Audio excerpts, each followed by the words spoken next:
We welcome you back on the show as we introduce our next guest, and it is going to be Glen Grunwald. He is with the radio station out in Hutchinson with Eagle Media, and man, some like starting to I guess limit some of your job duties. I guess no longer the voice of the Hutchinson Salthawks, but we'll kind of go into that. But first of all, Glen, appreciate you coming on the show.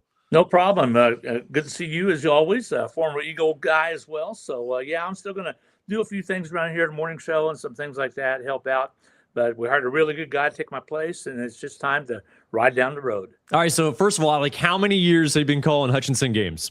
Hutchinson games started here in 97. So okay. That's what, 29? Something like that. Yeah, 29 years here. Did the high school the last few years. Helped out with the high school before that when Rusty was here. Started with Barton in 1990, started with Larned in 1985. That's when I started in broadcasting. All right, so obviously a long time with Hutchinson Community College, calling the Blue Dragons, and then obviously, like you said, with the Salthawks as well for Hutchinson High. So for you, like, what was it tough, to make that decision to kind of step away from doing Hutchinson High? You know it is. Yeah. You know it is. It's a decision, though, that I wanted to make for myself. I didn't ever want to be in a situation where somebody says, hey, you're kind of starting to slip a little bit. And those things start to happen. Had some health issues. I had sciatic nerve hit me and had a couple other things happening. Eyesight's not as good as it used to be. So it was a time. I just decided with my wife and I talking about it. We want to travel. We want to get and do some things. 42 years, most Friday and Saturdays were taken up with sports, at least during the school year. So I got grandkids now that are in sports and over in Wichita at high school. One's going to play at Benedictine for football. Want to get some of those games, and you can't do it when you're tied down on Friday nights and Saturdays.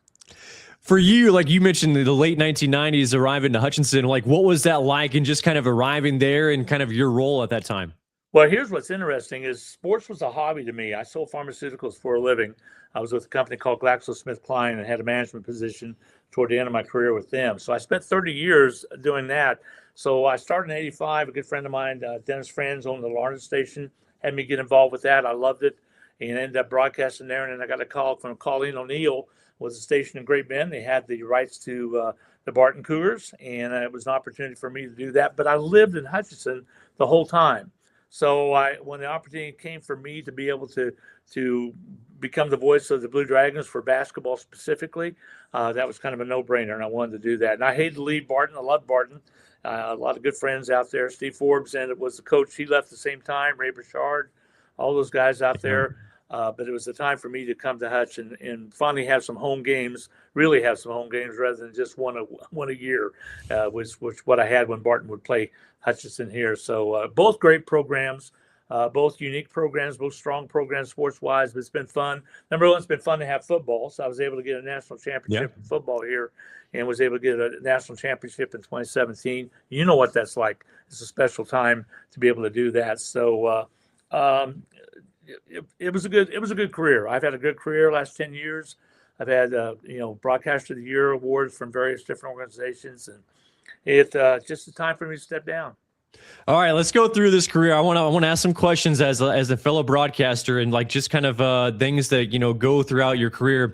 First of all, like every situation is different as far as places you go to actually set up. So what is the weirdest or maybe the most challenging place that you've ever broadcast a game from? It can be any sport. Well, it'd have to be basketball from northeastern Colorado with the Cougars. It was with the Lady Cougars.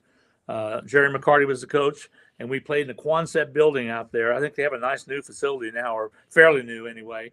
But this was about 95 or 96. We traveled out there by bus, and they stick you in the corner. The whole teams have to check in at the stage of this Quonset building, and I had to look around a big furnace basically to be able to see what the scoreboard was and everything. That was the most unique one. I did a 8-man football playoff game once when you had to crawl up on a ladder way up high. You might remember McCook, Nebraska. I don't know if you ever called a game from up there or not. I haven't called a game, but I've been there. Yeah, and you had to crawl up basically it was about like an elevator, not an elevator. It was about like a inside of an elevator. We crawled up with rungs of ladders. About kind of was Garden City with football the same way. So some unique places like that. you get stuck in little Cracker Jacks and this and that.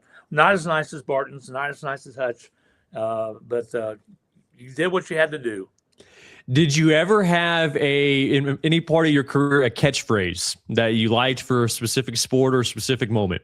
When I was doing the Lady Cougars, I did "Oh Baby What a Shot." Now that was kind of tied to Kevin Harlan's "Oh Baby What a Play."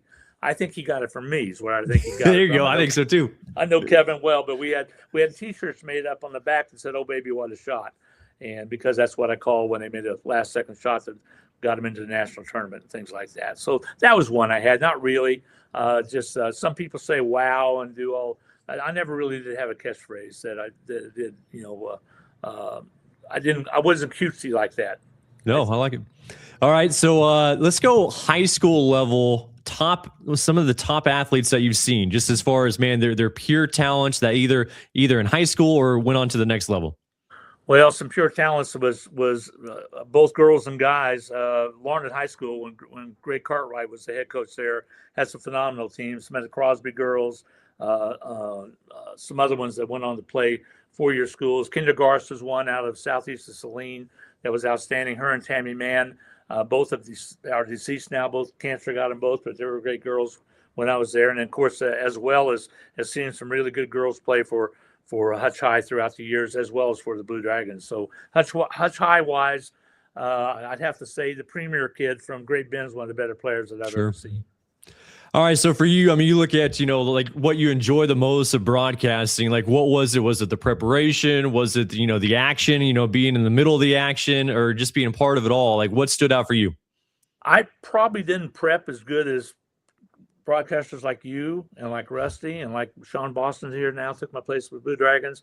I felt like I wasn't as much of a stat person as Rusty was. He provided the stats. I just provided the excitement and the action. That was probably my passion for the sports and time and score. I have lectured people on time and score because I can't tell you how many times I'll listen to a game on the radio and I'll be yelling at it, tell me what the score is, tell me what the time is. Or somebody will say 28-17, woohoo. And that was a big thing that Dennis Franz installed in me to say time and score, you can't give it enough. That was one thing I prided myself on, and also being pretty fair, being very balanced. Yeah, I called it for the Cougars. Yes, I called it for the Blue Dragons, but we also were pretty fair to the other team. I never did say, boy, that person. I had one situation with Hoisington, and you called for Hoisington in Barnard one time, and I said about a young man was out of control with the basketball in the back court, meaning he had lost control of the ball and was getting away from it, about to skate her out of bounds. His grandmother called me and said that I was saying that her grandson was out of control, and I had that happen. So that's something like that. But basically, to be fair and balanced and call it like you see it. I mean, if somebody's not playing very well, you gotta say they're not playing very well tonight. But you can say it in a nice, not destructive way, more constructive. Well, I've had people actually walk up to the press box like during the game and actually have certain comments on based on my broadcasting. So I think you're doing good if they just sent you something later. So that's not bad. Hey, for you, like you mentioned, like getting started in Larned, like what was the learning curve like, just as far as, okay, hey, now maybe wasn't a full-time gig like you said at that time, but like, okay, now I'm a broadcaster. Like what was the learning curve like? Well, Dennis asked me to come help and do color for football because he had a gentleman that moved away. And toward the end of the season, the gentleman that was doing the play-by-play moved to Topeka. He was an insurance salesman. And all of a sudden, I was thrust into that. And I liked it. It was okay. But basketball season came around, and a gentleman by the name of Mark Zwink worked for KANS. And he was the play-by-play. And we're at the tournament in St. John. And all of a sudden, he just says, and now with your play-by-play, here's Glen Grunwald, and walked away. And that's how I started doing play-by-play. So I loved it. I liked it. Called some, as a former player too, you can see some shots and what's going in. You can tell it's going to be good.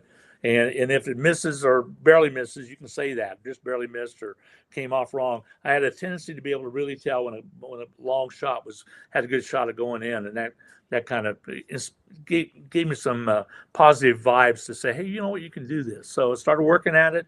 And ended up really enjoying it, making a second career out of it. Well, you mentioned some of the duties you're still doing there in Hutchinson. What are some of those?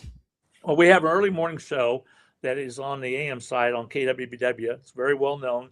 At 8:30, sometimes I do the early interviews with school personnel or mayor or city council member or whatever. And then at 8:30, we have an hour and a half show that's just like sitting around drinking coffee, talking politics, talking sports, talking about what's going on. We have some light reads for some sponsors, and I do that for about an hour and a half, and that's primarily about it. Cut some commercials here and there, and just do things like that. Prepare for the national tournament. That's a pretty big undertaking. I handle all the teams, broadcast teams that are coming in or we're doing feeds for.